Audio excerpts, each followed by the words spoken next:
Chapter 11, The Damsel in Distress, or The Damsel of Distress, I should say. The address on the ID card is this place on the other side of the mill pond. They used to call it the New Tenements, but now everybody mostly calls it the New Testaments, which Graham told me has nothing to do with the Bible. People will make their jokes, she says. Call that place whatever you want, but you are not to set foot there. Is that clear, Maxwell, dear? It's not like I wanted to go to the Testaments, so it was real easy to keep that promise. And then the day after we pull that soggy purse out of the sewer, Freak explains how it's okay to break a promise if you're on a quest. There may even be a reward involved, he says. The lady won't have much money if she lives in the Testaments, I say. Poor people live there, and dope fiends. What we do is go down to the playground and cut over behind that little patch of trees, just in case anybody is looking, and then we can circle around behind the pond. Freak is riding up top, which he almost always does now. That way he doesn't have to wear his leg braces or carry his crutches. And besides, I like how it feels to have a really smart brain on my shoulders, helping me think. Freak is talking a mile a minute. More stuff about the round table and how important quests are and why knights are bound up by oaths, which is not the same thing as swearing, and I'm trying to listen and not ask questions because if I ask questions, he'll pull out his dictionary. When we get to the Testaments, though, Freak shuts right up. It's this big, falling apart place with a bunch of apartments, and it looks sad and smells like fish and sour milk. There's a lot of bikes and toys lying around, mostly bashed up and broken, and the little kids who live there look almost as busted up as the toys. When they see us coming, they make these screaming noises and run away, but you can tell they're not really scared. They just want to pretend like we're a monster or something. Eek, eek. Maybe we should reconsider this particular quest, Freak says. He's up there on my shoulders, and he's getting fidgety, squirming around. But we're already outside the apartment door, I go. Maybe she really needs that ID card. So it's my fault what happens next. The door opens before we even ring the bell, and this hand comes snaking out and reaches for the mailbox, and finds this rolled up newspaper and pulls it back inside. And there's something about the blind way that hand moves that's creepy. Get me out of here, I'm thinking. Then, before I can get my feet moving fast enough to leave, this woman's voice is cussing us out. Iggy, she says, Iggy, come here and see this. Now she's standing in the doorway, this scrawny, yellow-haired woman with small, hard eyes and blurry red lips. She's wearing this ratty old bathrobe, and she's smoking this cigarette and squinting at us and making a face. Iggy, she says out of the side of her mouth, come here and tell me, is the circus in town or what? Next thing, there's this big hairy dude in the doorway. He's got a huge beer gut and these giant arms, all covered with blue tattoos. And he's got a beard that looks like it's made out of red barbed wire. Ain't the circus, he says, spitting a big gob on the step. This here is the carnival. Freak isn't saying anything, and I want to get out of here, so I go, sorry, wrong number. And I'm trying to back away and not fall over a tricycle when the hairy dude comes out the door real quick and gets in my way. Not so fast, he says. Who sent you? I know the big one, the lady is saying. She's waving her cigarette around and squinting her eyes up, and you can tell she's thinking of something, worrying it like a dog with a bone. I seen him around here. Don't he look familiar, Iggy? Don't he? Freak finally says, please excuse us. We have the wrong address. We were, trying to locate a Miss Loretta Lee. The tattoo dude hears that and he starts to laugh. This fat sound way down in his big belly, and he goes, you hear that, Loretta?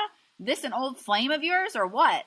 Then he reaches up and pokes me in the chest, hard enough to make me catch my breath, and he says, Keck out your tongue, kid? What is this, a Siamese twin act? All I can think to say is, oops, because we have the right address after all. The squinty woman in the robe is Loretta Lee, and even more important, Iggy is Iggy Lee. And I feel like a total butthead because I've heard of Iggy Lee. He's the boss of the Panheads, the bad news motorcycle gang.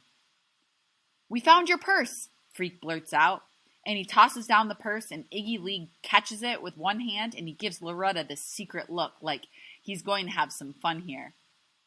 You better come inside, he says, looking up at Freak. You and Frankenstein. Sorry, Freak says, and his voice is chattery high. We'll have to decline your kind invitation because, we have to leave now.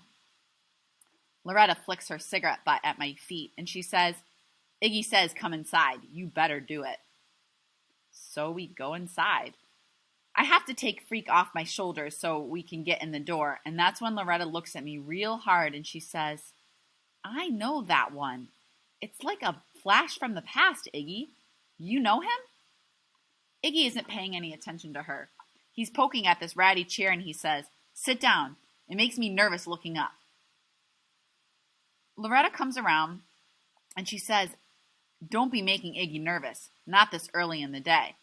Last dude made him nervous. They had to. Shut up, Loretta, Iggy says in this real quick voice. I'm thinking. You're right. He does look familiar. I'm sitting in this chair, which feels like it might bust apart. And Freak is right next to me, and I can see he's trying to stand straight, but it's not easy because he's all bent up inside. Names, Iggy says. Freak clears his throat and tries to make his voice sound deep and more grown up. We're sorry to disturb you, but we have to go home now. It's a matter of some urgency. Iggy reaches out and flicks his finger at Freak's nose. Whack. I can tell it hurts, but Freak doesn't say anything. He just tenses up. Iggy goes, I ask a question, you better answer. Get it? Names. I want your names. Freak tells his name, and then mine, and Iggy reaches down and pats him on the head. Very good, he says. Now that wasn't hard, was it? Next question. Where'd you get Loretta's purse? Freak tells him we found it in the storm drain. He doesn't mention us dressing up all in black, or that the Darth Vader costume, or anything about knights or quests. Next question, Iggy says. Where's the money? Loretta coughs on her new cigarette and says, But Iggy, there wasn't any money. And he goes, Shut up, Loretta. And she coughs again and shuts up. You can tell she's afraid of Iggy, the way she holds herself tight whenever he says anything. Freak goes, I've got $2 in change. You can have it, but we have to go home now. Iggy gives me this look like he's thinking seriously about throwing up. And he says, What is it with you? You've got to go home? We're having a nice little talk here. Don't spoil it. All of a sudden, Loretta jumps up and she goes, Iggy, I've got it. Kenny Kane. Remember Kenny Kane? For a second, I think he's going to hit her. And then he relaxes and really looks at me. And his eyes go wide and he nods and says, Sure, that's it. Kenny Kane, you're right. He's a ringer for old Killer Kane. Must be his kid, huh? Sure it is. Loretta looks real happy that she finally figured it out. And she runs to the kitchen and kicks some stuff out of the way and pulls open the refrigerator. And we can hear her laughing and saying, I knew it. I just knew it. When she comes back in, she's got 2 cans of beer, or of Bud. And she pops them both and gives one to Iggy. Breakfast of champions, she says. What a flash, huh? You remember that time, old Kenny? Shut up, Loretta, Iggy says. Then he chugs the Bud and squashes the can in his fist. And he drops it right on the floor, which is the first time I notice all the other crushed cans. They're everywhere. The whole place is like a trash can or a big ashtray or something. Meanwhile, Freak is giving me this look like he has no idea what's going on. And that look scares me more than Iggy Lee and all his tattoos. I've got him too, Loretta says, snapping her fingers. The midget or dwarf or whatever he is. He must be Gwen's kid. You remember Gwen? Stuck-up Gwen? No, Iggy says, and his eyes are burning into me. Never heard of Gwen.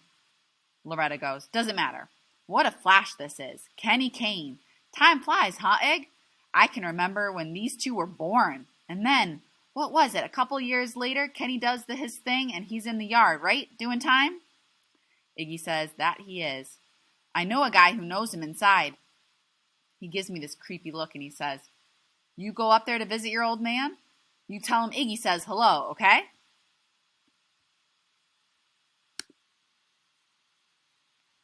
I doubt he even knows his father, Ig.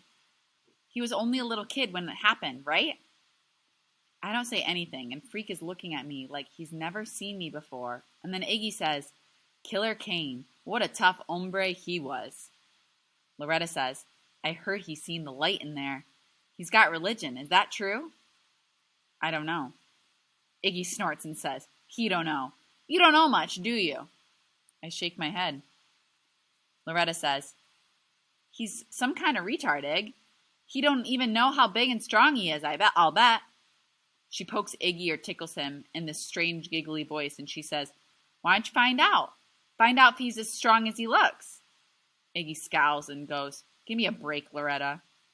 He gives me this long look, and then he hooks his thumb at the door and says, showtime is over, boy. Get out of here, the both of you. Loretta says, but Iggy, we could have some fun. You're the retard, Loretta. What if Killer Kane hears I was messing with his kid? No, thank you. He's in for life, she says. What's the harm? Life ain't life. How many times I tell you that? Loretta is squinting at him, and she goes, are you serious? He's getting out someday? And Iggy looks at me and tells her to shut up again. Finally, we get to the door, and that's when Loretta wants to rub Freak on the head, real hard with her knuckles. This is for luck, she says to Iggy. It's good luck rubbing a dwarf on the head. Freak is trying to duck away, and he says, I'm not a dwarf, and I'm not good luck. So Loretta gives up on rubbing his head, and she stands up straight and folds her arms and said, hey, midget man, I know all about you. Your old man was a magician. Did you know that? Freak is scuttling around behind me. Keep it out of her way. But when she says that, I can tell he wants to know about his father. If maybe he really was a magician. Yeah, Loretta says. Right after you were born, he must be a magician because as soon as he heard the magic words birth defect, he disappeared.